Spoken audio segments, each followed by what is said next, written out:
was almost 10 p.m. when I heard the voice behind me. "Excuse me." I turned. A little girl stood on the pavement. She couldn't have been older than 7. "I'm lost." She looked scared, not crying, not panicked, just lost and scared. I crouched down. "What's your name?" "Emily." "Okay, Emily, where do you live?" She looked down. "I don't know." "Do you know your mom or dad's names?" She simply shook her head. "I don't remember." I glanced around. The street was empty. "Do you know how you got here?" She looked up at me. "No." "All right." I smiled gently. "We'll figure it out together." "I'm lost too." I winked. We walked for nearly an hour. Every house we knocked on, every person we asked, nobody knew anything. They simply slammed the door in my face. Emily didn't seem surprised. She just held my hand and walked beside me.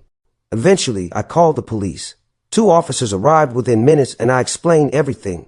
They looked around, then back at me. "Sir." I followed their gaze. Emily was standing beside me, holding my hand. "What?" "She's right here." The officers exchanged a glance, the kind people give when they think someone is confused. At the station, a detective came to speak with me while Emily waited with the other officers. He listened carefully. He didn't interrupt. He didn't question whether I was telling the truth. He simply asked questions. What was she wearing?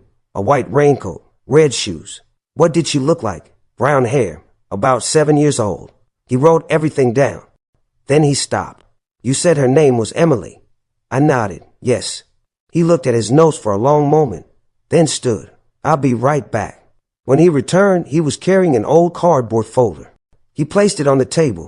Inside was a photograph. A little girl, white raincoat, red shoes, brown hair. My chest tightened. "That's her. That's Emily."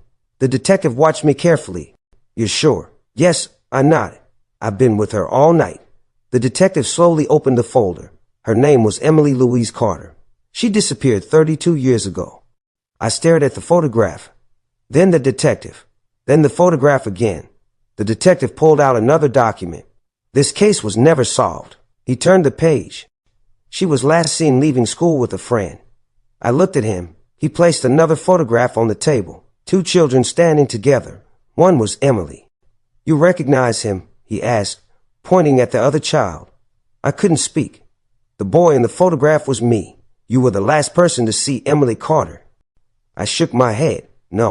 The detective leaned closer. "Your name appeared in the original investigation." I looked down at the photograph again. "You've also been lost for 32 years.